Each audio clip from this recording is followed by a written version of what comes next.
Section 2.8, page 2. So here's a slight difference or nuance that people don't always pick up on. So we're talking about linearization on the previous page.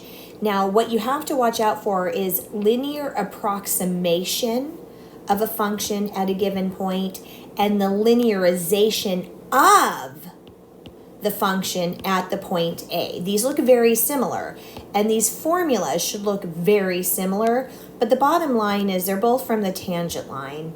What happens is when you have a linear approximation of a function, then we're going to have that actual function, and at first it might be hard to see that this is just the equation of a line, but where we have A plugged into these three spots.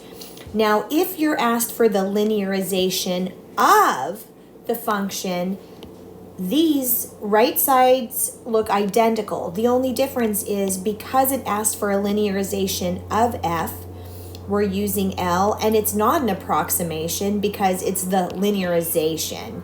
But let's go ahead and make sure you can see why this equation is really the equation of a tangent line or any line.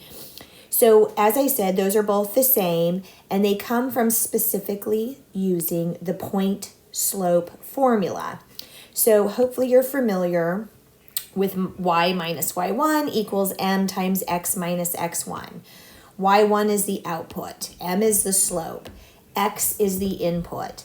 So if I were to use function notation, then where x is, we're going to keep x, right? But y is the output. And using function notation, we don't use y anymore. We use f of whatever input we're discussing. And in terms of slope, we now, instead of using m, use derivative notation. So all I've done is taken function notation. Now, before we move on, let's think about swapping out x1, the input, with some given number a. So where x1 is in these three locations, I'm going to plug a into those three locations. And then I want to isolate y, so I add the opposite of our output, f prime of a, to both sides and just kind of put it first.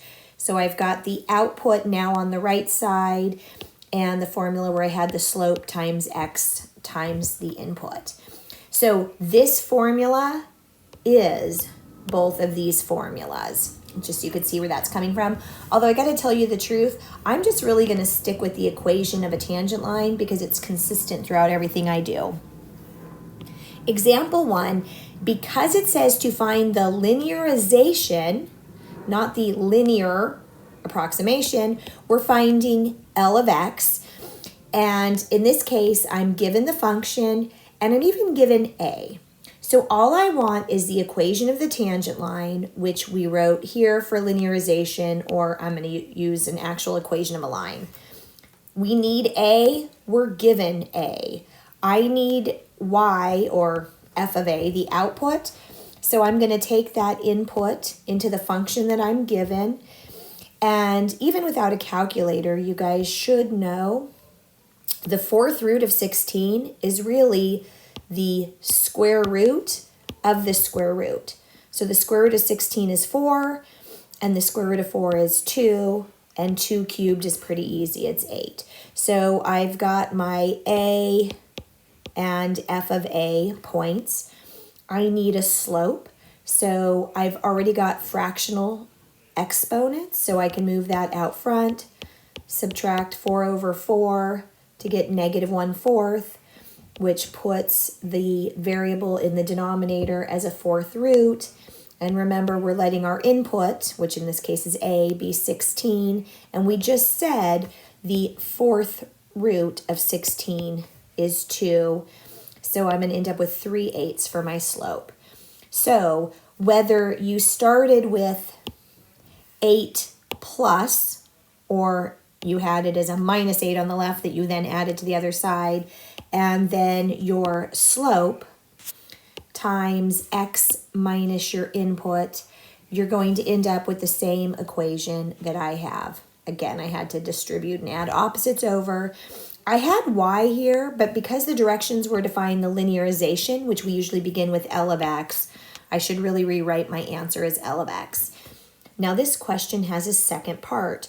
Use that linearization, so the answer you just got, to approximate 15.85 to the 3/4 power. So I'm plugging 15.85 in for x. So I have 3/8 times this. You could do it with a calculator, but I'd need some scratch paper. Add a 2, and so I just went ahead and used my calculator, and you can too. So I get this 7.9 something. Notice when we plug 16 in, we got 8 out.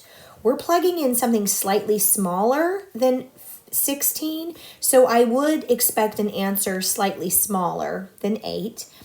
And if you actually got out the calculator, and which would have been much faster to type in 15.85, here's the answer you get. So if we take our answer, they're both equal in the whole number place, the 10th place, the 100th place, the 1000th place. We don't even see a difference until the 10,000th place.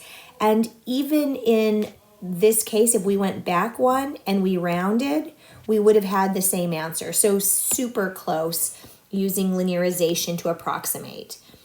Now, here is a problem where it doesn't step you through it. It actually just asks, use linearization. It's not telling you to find L of A, but you need to approximate the cosine of pi over 5.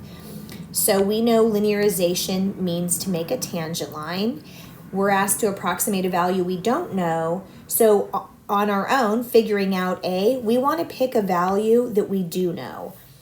Hopefully you just know off the top of your head, or you could draw the unit circle, that the cosine of pi over 6 being very close to pi over 5, is square root of 3 over 2. So my linearization, aka my tangent line, is to take the value I know, plug it into the function because I know the output of that function, and I end up with my ordered pair.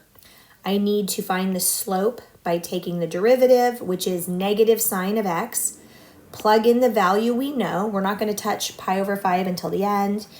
Again, draw your unit circle if you need to, and I'm going to take these values into the equation of a line, or you could have done your L of, pi over 6 equals f of pi over 6 plus, etc.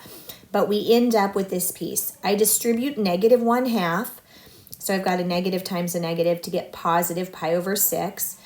When I add the opposite over here to both sides, this may be hard to see. I've got this plus square root of 3 over 2, but remember, I need denominators to be the same. So I needed to multiply a 6 over 6 to get that same 12 denominator.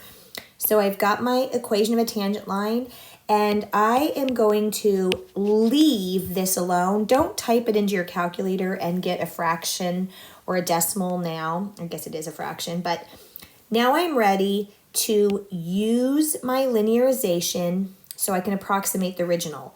I want to take this function, I called it y, but we could have called it L of A, and I need to plug pi over 5 into this. So pi over 5 goes where x is, and this is actually just a single value, but I'm kind of waiting to work with it. So I end up with negative pi for my numerator. 2 times 5 is 10. And just to go through some algebra, I want like denominators. So if I multiply by 1 in the form of 6 over 6 to the left, 1 in the form of 5 over 5 to the right, I now have like denominators, and I have a single numerator, right? I can take the negative 6 pi and pi to get negative, and we're just leaving our 30 square root of 3.